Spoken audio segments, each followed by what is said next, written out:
Hello you tiny little turds, Jim Sterling here, and this is Valley. This is a game that I'd really like you to pay some attention to if you'd be so inclined as to indulge me.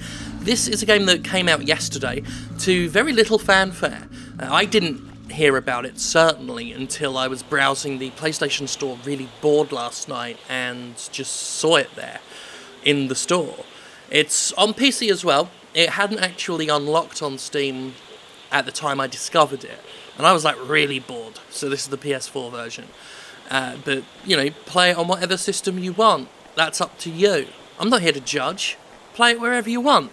This is pre-recorded footage, and I didn't know what to think of it. I saw a bit of the trailer, and I was like, well, okay, it looks interesting. It's by Blue Isle Studio, the folks who did the that whole revamped Slender game.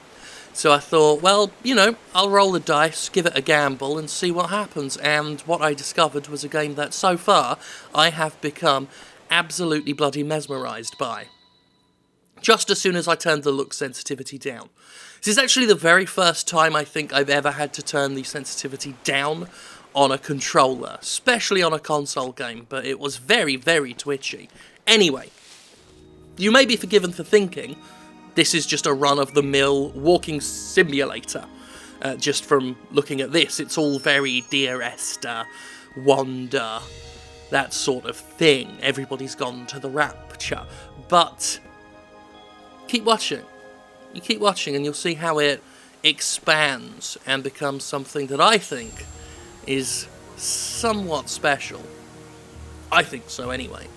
It's just me just exploring a little bit. Still really wasn't sure what to make of the whole thing. It was obviously pretty. It's got very nice sunlight effects. You can see the kind of flare coming down there. Some nice lighting and pretty little environments. The sort of natural, well, valley, really. Nice music as well. All the hallmarks of your typical walking simulator. Like I said, keep watching. If you're not a fan of such games, you know, the games that are somewhat disparagingly called walking simulators, just don't write it off yet. First of all, we got these little fuckers. Weird little twig ghosts. I mean, that's something, right? Huh? Keep watching. So anyway, I've been playing this, well, since last night, since I discovered it. I'm actually surprised that it has had such little fanfare. I thought maybe it was just me, maybe it was a gap in my coverage that I just somehow missed it, but have seen a few other people there. Someone actually responded to me on Twitter when I mentioned the game this morning and said that they'd just been wondering why no one's talking about it. So anyway, here's where the game starts to show you what it's really about. This is the leaf suit. Gonna let it tell you what it is. In a minute, it'll talk in the back.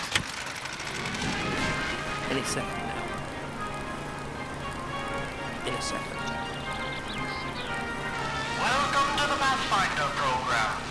As a Pathfinder, you will be tasked with operating and testing the newly developed leaf suit as our hard-working scientists at Pendulum develop new ways to empower our troops fighting the war in Europe. With the power of the leaf suit, you will be able to perform unimaginable feats. Leaping high into the air. Sprinting as quickly as a cheetah. Even manipulating life and death itself are part of the many stunts accomplished by the leaf suit. In addition to these marvelous wonders, an audio reel recorder built directly into the suit allows a Pathfinder to conveniently listen to important intelligence, hands-free during training exercises. And don't forget to keep an ear out for new upgrades available for your suit, as our scientists continue looking for new ways to improve the fearsome might of the leaf suit. Good luck and safe journey as you test the limits of this amazing new technology. Alright, so that intro is very, you know, Fallout-ish, I guess. Got that kind of 50s cheese to it. Now we can jump real high. And here's where the game starts to take a bit more shape. I'm not going to stay quiet for this bit. There's subtitles. You can go watch a silent playthrough or play it yourself, which is the ideal thing, because the more I'm playing it, the more I do feel like this is something I'm going to heartily recommend. Do not know yet if we're looking at Game of the Year material or anything like that, but I do intend to review it on thejimquisition.com, and so far I'm trending towards going quite high with the score. Unless it takes a nosedive in any significant way.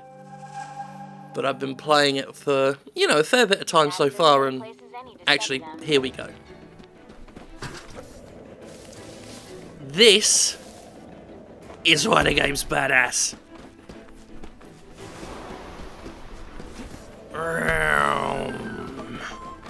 So there is tons of this stuff, and so far, it is never not satisfying.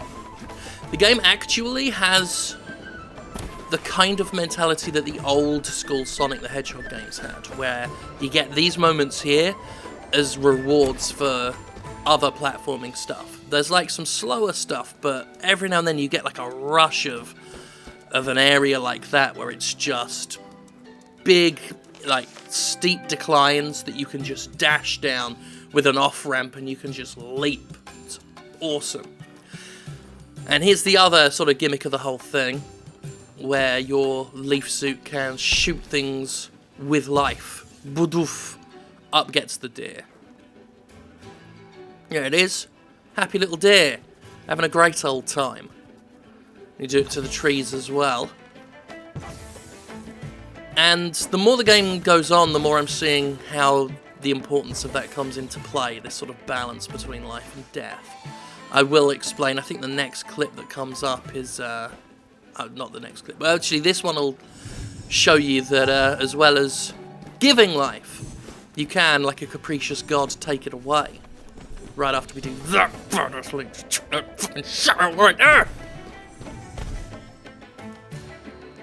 That's one issue with the game, is it's got like interesting little props and little collectibles. The collectibles are your power source and stuff.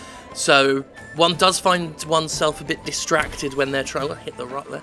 One does find oneself a bit distracted when they're trying to do, the really cool running, jumping stuff, and you're like, do I really want to run and potentially miss like a crate with a power upgrade or something in there? Or like there, I just saw that another cardboard cutout and it just distracted me because I don't want to miss anything. It's one of those things where you're torn between experiencing just sort of the giddy rush of the running and the jumping and risking missing a thing. So here we go. We can just pull life from a thing if we ever need more energy for our running and our jumping and our shooting of life. I say running and jumping. Running and jumping basically doesn't take anything. You do get a double jump that does take energy. I couldn't just leave the deer dead. You see, I have fucking kids. I'm not a goddamn monster. So them's the basics. Here is a bit that's designed to kill you, to tell you how death works in the game for the player. So we run across the bridge and tumble down. Oh no, dead. Very sad time. You see there, the valley life goes down because you don't have life. You see there, the quantum death functionality allows the user to return to life when they die. So the suit resurrects you, but that comes at a cost. So we just get across here. There's some real tight jumps like that really keep you on the edge of your seat a bit. And here we go. The more you die, the more the valley itself dies around you until it's proper deaded up.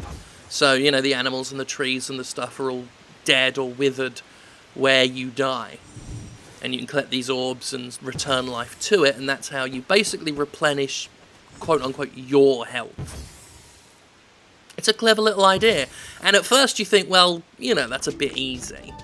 You just collect blue orbs and then shoot things back to life so that there's no real risk. But there are areas where it becomes a bit trickier than that, where the orbs aren't as plentiful and, you've got to hunt down the things that are dead. So it still pays to not be cavalier about dying. So yeah, like, I'm really impressed for something that came out so quietly and has just been so unassuming. And at first, really makes you think it's just another one of those museum piece style games. Not that there's anything inherently wrong with the concept, just that there's a fuck ton of them. You know.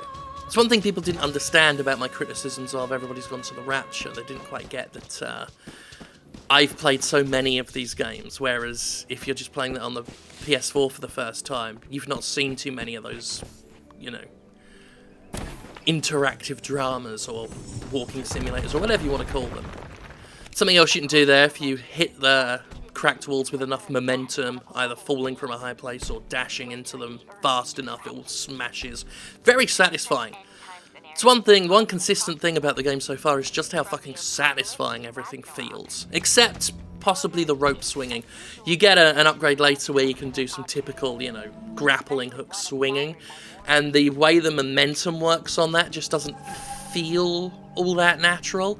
It's the one problem I have with the game so far. Otherwise, everything else, it feels immediately gratifying. Here's a little example of what could be called combat as well. I felt I had to throw this in. These are Amrita swarms. They're basically weird little ghostly insect things, and they're angry, and you have to basically pacify them with life. So it's one of those games that has combat in a non-violent, non-death-dealing way, you know. Which is funny for a game in which you can suck the life out of innocent deer and leave them dead. And there's a bit of in-game lore that mentions, I've not seen it myself yet, but it does mention someone being attacked by a bear and sucking the life out of it and getting like a real bit of distance between them and the bear and shooting life back at the bear once they're safely away from it. So hopefully that comes up in-game as well, and that's not just an idea they're teasing at you. You see me doing double jumps and stuff here.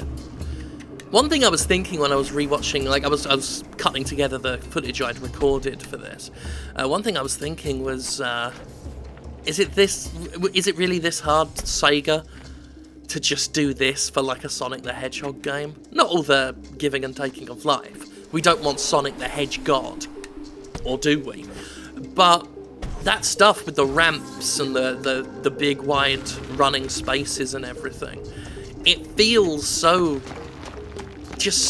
pleasant to experience hands-on, and I think it would work very well in a Sonic game, but of course they're constantly struggling with ways to make that game work, and something like this comes out and shows that you can make the running, jumping shit work really well, so long as you make a really nice environment for it. Anyway, the video's running out now, and I was talking too long about fucking Sonic, for God's sake, so I'm gonna go. Bye! Can't believe I wasted the last part of that video talking about Sonic the fucking Hedgehog.